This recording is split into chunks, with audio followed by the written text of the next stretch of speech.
We always like talking fights with this guy. He's one of the best in the business when it comes to commentating. Was one of the best in the business when it comes to the ring. ESPN has another big fight coming up this weekend. Terence "Bud" Crawford back in the ring as he is taking on Kell Brook, defending his WBO championship. That gets going. The main card is at 10 p.m., and you guys can start watching the coverage on ESPN Plus at 7 p.m. Andre Ward joining us.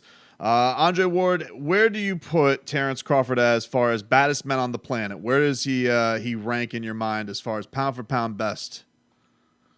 He's my pound for pound number one, the best fighter in the world, and he's been on my number one list for some time now. So Lomachenko losing didn't catapult, Terence Crawford to my number one. He was already there. What is it about him that makes him number one in your mind? Why is he the most special in your mind? It's everything, it's I know he gets a bad rap about his resume. I think his resume is a little bit better than people give him credit for in terms of, the fighters that he beat and where they were in their careers at that time. I think that's a mistake that we all make, is if we look at a fighter's resume, we'll see a name and then we'll judge that name based on where that name currently is instead of dating back to where he was when that guy fought him. So, Terence Crawford has, 2, maybe 3 signature wins, not mega fights, but signature wins where he fought real people and he beat them and he stopped them. Everybody's pound for pound qualifications are different. I'm looking at resume. I'm looking at, the names you beat, how you beat them. And, I'm looking at, how would you fare in other eras? Terence Crawford is the type of fighter that could fight in any era.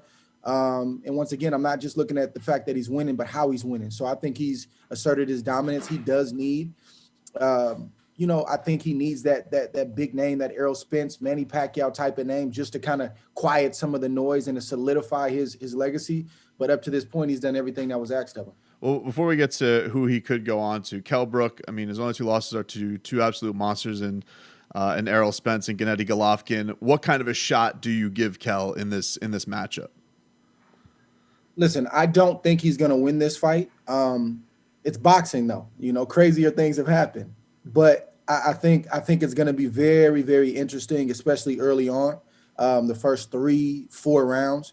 Terence Crawford is typically a slow starter. He likes to collect data and try to, find his range and, kind of create his game plan in those first couple rounds. I think those are rounds that Kell Brook are going to make things very interesting. You also have to realize that, you never underestimate an old dog who in some respects is on his last leg. If he doesn't beat Terence Crawford or even fight well in this fight, he may not get another big shot. And he's getting a shot at all the glory. So he's dangerous. And Terence Crawford has been off. He'll be off 11 months come fight night. There's no excuse. You can't be atop that pound for pound list and use that as an excuse, but that is a reality. And those are things he's going to have to overcome in this fight. What do you think are the odds that he does get that big name next, that Errol Spence, that, promotions can cross and they can make that happen, or Manny Pacquiao, somebody like that? What do you think shakes out in this welterweight picture? I think the Manny Pacquiao name is just window dressing. Manny's not going to tangle with Terence Crawford, especially at this stage in his career. He didn't want to tangle with Terence Crawford when Manny was younger. So why would he do it when he's older? I'm cautiously optimistic that he's going to get 1 or 2 of those names on his ledger. Boxing is funny. It just takes, if Errol Spence goes in there and something doesn't go right with Danny Garcia, maybe he wins but doesn't look good. Maybe that's the push that he needs to make the Terence Crawford fight. Maybe if he loses, maybe that's the. It's just it.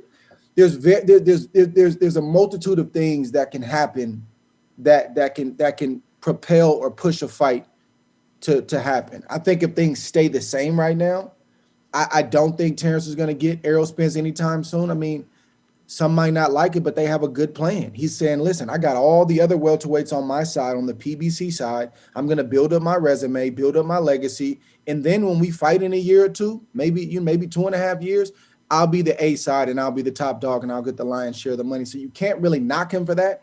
And in the meantime, Errol Spence is also fighting real guys. He just came off the car accident and he's going straight to Danny Garcia. Yeah. So he's doing his part. I just hope that Terence Crawford can get in the mix at some point soon. What was your reaction to the news of Canelo Alvarez splitting up with his promoter? That was obviously big news that he signed that big deal a little while back. It all comes apart in a couple fights. Just the breakup, it's a big deal. He's now this free agent on the block, biggest name in boxing. What did you make of all that? I mean, I wasn't entirely surprised. I mean, if you look at, the headlines over the last couple of years, it doesn't look like, Canelo and Oscar have had a great relationship, and that's what we know. So I can only imagine what's been offline, the relationship they've had offline. So, you kind of saw the writing on the wall. I'm not sure the DAZN relationship didn't work out because, Canelo Alvarez is trending toward a fight with Callum Smith, who is over at DAZN. And I think that fight, from what I'm hearing and reading, will be back on DAZN. So it looks to me as if it was more of an Oscar De La Hoya Golden Boy issue as opposed to a DAZN issue, because if it was a DAZN issue, I don't think Canelo would be trying to make a fight back on DAZN. As a guy who's been in managerial, had things before in the past like that, what do you think? I mean, I'm sure every situation's its own individual thing, but what does go wrong when you're a star like you? Things get dicey managerial wise. Typically, what is it, man? Like, what do you think that goes awry with these types of relationships? That it can be many different things.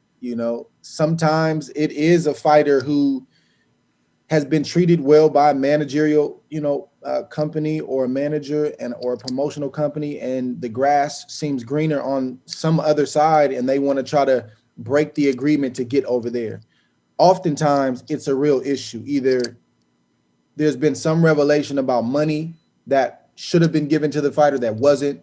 There's been a minimum, fighters have minimums in their contracts where, hey, this fight I'm guaranteed to make at least $250,000. Maybe they've been getting under that. Well, that's a breach of contract. A lot of times it's that. I can go on and on about what the it is.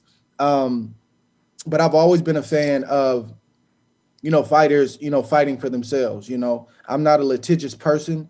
I'm not a guy that just wants to go to court for the sake of going to court. It's actually the worst place you want to be. It's very time consuming. It's draining emotionally, mentally. Your career is halted and it's very expensive. But when a fighter has the courage, especially in a sport like this with no union and no support other than what they give themselves and the team that they put around themselves, it's sort of in a weird way, a breath of fresh air to see them at least fight for their careers, fight for the position they want to be in, and then hopefully their careers can resume. We just had it down here in Miami. Devin Haney just fought Yuriorkis Gamboa, so the lightweight picture just keeps kind of going. So he put on a nice boxing display, kind of shut him out. We just had the Gervonta Davis sick knockout. The last time we spoke to you was before Teofimo's performance against Lomachenko. So where do you kind of find the rat race of the lightweight division right now? Is Teo the guy in your mind? Did Gervonta shake some people up with his knockout? Where do you find this very exciting young division in boxing right now? Well, Gervonta's 130 right now, right? Yes. So yes. He's a division under the lightweight division. In terms of the lightweight division, I'll just start there. I think Teo is the top dog. I don't think you can question that. I mean, if you're Team Haney, you're gonna feel like you're the top dog. You're gonna feel like you're the unsung hero. You're the person that just hasn't had the opportunity and had the shot, and that's why Haney's calling for the shot. But you got to give Teo all the credit in the world for not only taking the fight with Loma, but performing the way that he did. So he's the top dog.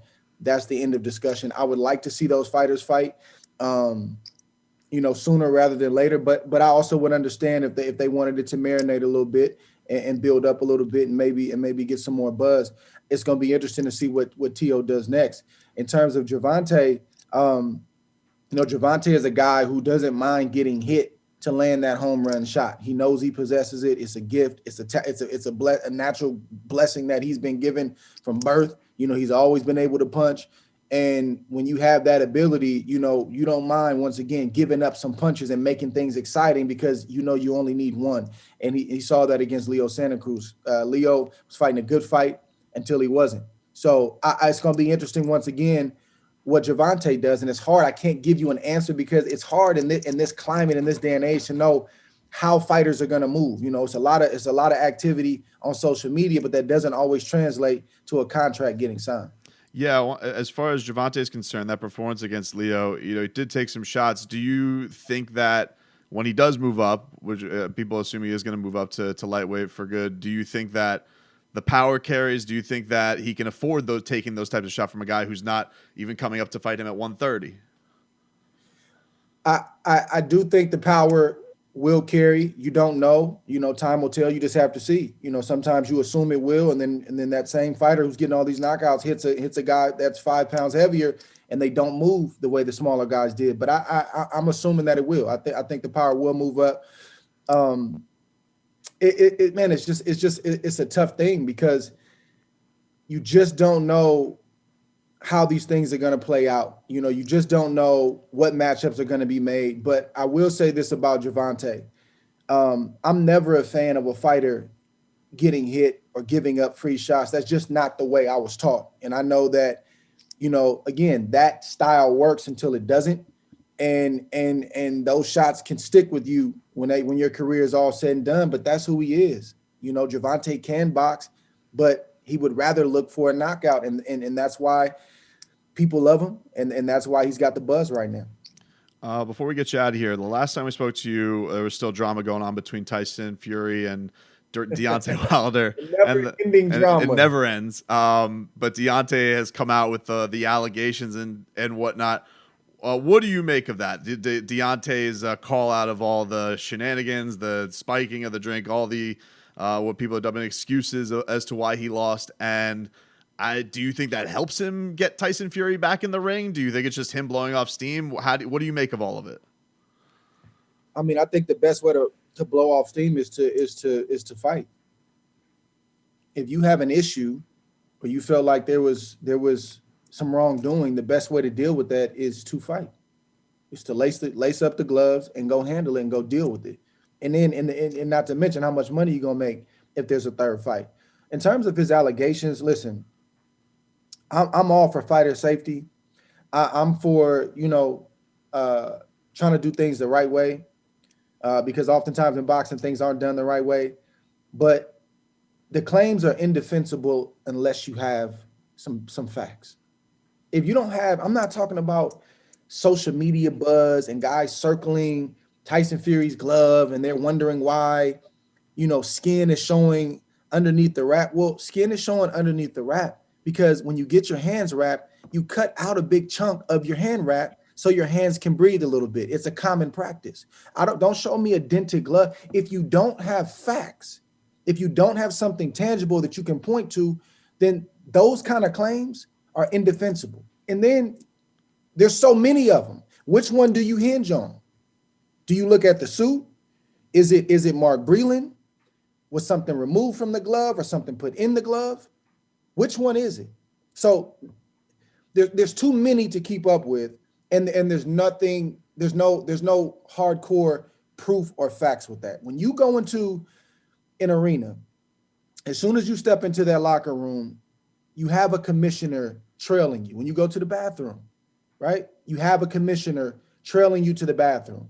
You have a representative, and I don't know if Mark Breland or JD was the representative in Tyson Fury's locker room when he got wrapped, when he got gloved up, when his gloves got taped. I'm not sure. I have to go back and look at that. But there should have been there was a representative there. JD, I've seen Tyson put out the photos. JD was there looking at him, at least from what they've shown. So if I got to go back and look at that, but if that's the case, that's a JD issue if you feel like something was removed or added to that glove. But if you don't have any tangible proof, I can't get on board with that. From what I'm hearing, they have a mediation coming up, I think today. I hope they get it worked out. I'm a boxing fan. I get paid to talk boxing now, and I would love to talk about that fight for a third time. So I hope they get it done. I hope they get it figured out. Just does it bum you out at all that like you see Deontay reacting like this? I mean, you didn't lose in your career, so I'm sure it is tough for him to lose for the first time in his career. But to see the way I guess it's being dealt with, because that's what as fans we love to see the best guys fight the best. I didn't think of Deontay any less because he took a big challenge in Tyson Fury, but it bums you out to see this is the way that he's taking it. I guess just the way he's reacted to it, all of it. Listen. There's no shame in the loss, right? We're in a climate in boxing where we're not always getting the big fights, the best fighting the best fighting the best. I tipped my hat in the buildup and in the aftermath to both fighters making the event possible. All the talk about one fighter being with ESPN and Top Rank and the other fighter being with PBC and Fox, if two fighters really want to make a fight happen, the fight can be made. And I commended both guys for that. So when you take that kind of risk, somebody typically is going to lose and somebody's going to win. So I never look at a loser in a situation like that and wag my finger or shake my head. That can happen to anybody. You get hit with one shot in the wrong place, it can turn your lights out. So that's the fight portion of it. But everything that ensued after, I talked about this on SportsCenter right after the fight was over. I said, I'm not sure if there's going to be a rematch, and I'm not even sure if Deontay Wilder's going to want to take that and go through that again. That some of his people got mad and oh, you're hating on him. You're questioning his heart. No, I'm not. But I've fought punchers like that before. I've fought boogeymen before. I made a living fighting guys like that who had this aura, right? They had this mystique. And when that mystique is broken like that, it's hard to pick up the pieces. And typically what you see as a defense mechanism is to point the finger at this guy, and that person instead of pointing them at yourself. I hope Wilder can reconcile some of the things that he's putting out there with himself and really just own it, because that's the best way he's going to put himself in a position if they fight again, is to look himself in the mirror and own what he did wrong. If he didn't train properly, if he trained the wrong way, if he didn't think that Tyson Fury could beat him, if he did believe his own hype, you gotta face the man in the mirror. Be honest with that person. Then you can go to the drawing board, switch your game plan, switch your tactics, and go from there. But until he does that, it's going to be hard to overcome this psychologically. Check out Terence Crawford against Kell Brook. WBO welterweight championship is on the line. ESPN. The main card starts at 10 p.m. You guys can watch the undercard starting at 7 on ESPN+. Andre Ward on the call. Always appreciate the time. Thank you, sir. Sir, anytime, brother.